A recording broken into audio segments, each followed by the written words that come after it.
Et salut à tous, je suis ravi de vous retrouver dans cette toute nouvelle vidéo. J'espère que vous avez la pêche, le sourire et que tout va bien pour vous. Alors vous me l'avez demandé, vous me l'avez exigé. La voici, la voilà, la vidéo sur les mecs en boîte de nuit. Bon, c'est pas les spécimens qui manquent et j'ai accordé beaucoup d'importance à ce sujet. Je vous ai demandé votre avis via un sondage sur Instagram. J'ai étudié aussi avec minutie le comportement des mecs en boîte de nuit. Et certains d'entre eux se distinguent particulièrement du lot.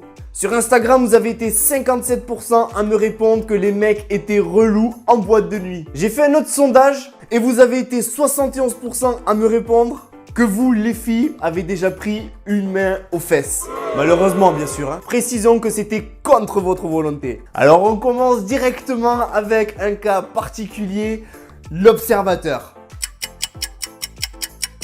C'est le gars, il est un peu flippant. Je l'ai vu à plusieurs reprises d'ailleurs. C'est le gars, il n'a pas vraiment de style particulier. On va dire que c'est quelqu'un de passe-partout.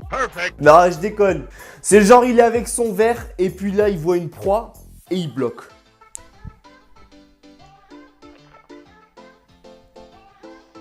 Il peut rester très longtemps comme ça et puis même si la fille ne le regarde pas, il ne démord pas, il ne la lâche pas du regard. Il croit que c'est le genre de concours où il faut pas lâcher du regard, tu sais.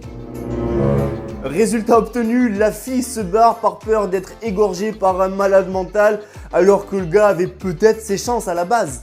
Deuxième cas aussi qui est pas mal à voir, c'est l'habitué de boîte de nuit. Je suis habitué. Alors lui, c'est un peu look BCBG. Oh, c'est quoi BCBG? Moi, je sais pas ce que c'est. Bah va sur Google, putain, me casse pas les couilles. Il est souvent connu dans la boîte et il est avec plusieurs groupies en général. C'est le gars, il paie de lourdes notes en général et puis bien évidemment, il se ramène avec des seaux d'alcool au VIP, précisons. Puis là, en fait, tu vois juste en bas du VIP, il y a les petites michetonneuses, tu sais, qui attendent le mec qu'elle se fasse remarquer. Quoi? Je vous vois arriver là avec vos commentaires haineux à dire ouais, on n'est pas toutes comme ça, tu sais. Mais c'est pas ce que je dis, attention. Alors moi, je trouve qu'il y a un certain pourcentage de michetonneuses qui est vachement en hausse ces dernières années.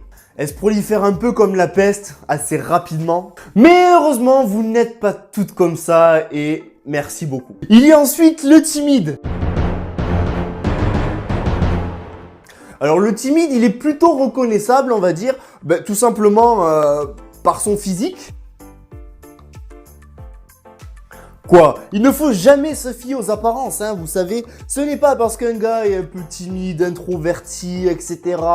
qu'il n'a pas un gros cerveau, attention, je vous vois arriver là. Mais non, on ne le reconnaît pas que grâce à sa coiffure et heureusement. Mais surtout à son côté introverti, comme je vous disais tout à l'heure, il a souvent les bras croisés, est souvent timide, a souvent les épaules retroussées vers l'avant. Puis regarde un peu tout ce qui se passe avec des yeux un peu abattus, tu sais.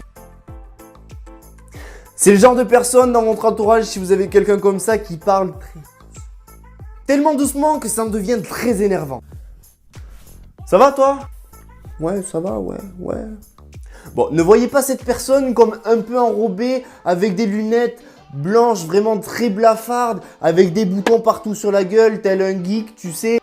Ce serait vraiment complètement mal jugé, hein, vous savez. Puis les clichés, nous, on n'aime pas ça. Ah, et dans la prochaine catégorie, on a la perle de la perle, la crème de la crème. Les relous. Ah oui, nous y arrivons avec les fameux relous. Mais le pire, c'est que dans cette catégorie relou, je pourrais mettre des sous-catégories, puis d'autres sous-catégories de relous qui feraient d'autres sous-catégories de relous tellement il y a de relous. Du coup, sur Instagram, je vous ai demandé de choisir vos relous et donc du coup, je vais vous mettre juste à côté ce que vous m'avez répondu. Relou numéro 1. Donc du coup, moi, je prends mon ordi pour suivre avec vous. Donc, vous m'avez répondu en relou numéro 1. Les mecs bourrés qui n'ont plus de filtre dans leurs paroles. Alors c'est plutôt vrai, quand les mecs ont bu en général, ils n'ont plus trop de filtre. Beaucoup font tomber le masque. Et du coup, adieu Casanova. Et bonjour la réalité. Relou numéro 2. En relou numéro 2, vous m'avez dit celui qui fait un concours avec ses copains sur le nombre de nanas à choper. Un concours qui existe bien malheureusement, j'ai envie de dire. On entend souvent les mecs qui font la chasse aux nanas pour en avoir le plus possible, tu sais. Alors déjà qu'avec une c'est compliqué, alors j'imagine pas avec plusieurs, ça doit être mais infernal.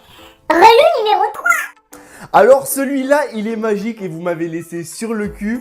Ça c'est du vécu je pense à mon avis. Le mec qui te demande si tu es prise, tu réponds oui et il te répond que ce n'est pas grave. Les multiprises, ça existe aussi. Bon, là on va prendre une minute pour débriefer sur cette phrase. Honnêtement, quel mec peut sortir un truc pareil? Genre, il croit vraiment qu'une femme, elle est susceptible de lui dire « Ah non mais, tu as un humour légendaire. Je craque à fond pour toi. J'accepte d'être ta multiprise. » Non, non et non! Je pense que le mec il a été blessé dans sa fierté et il essaye tant bien que mal de s'en sortir comme il peut. Bon du coup on va s'arrêter là parce que la liste était tellement longue. Bon en fait je me rends compte qu'il y a beaucoup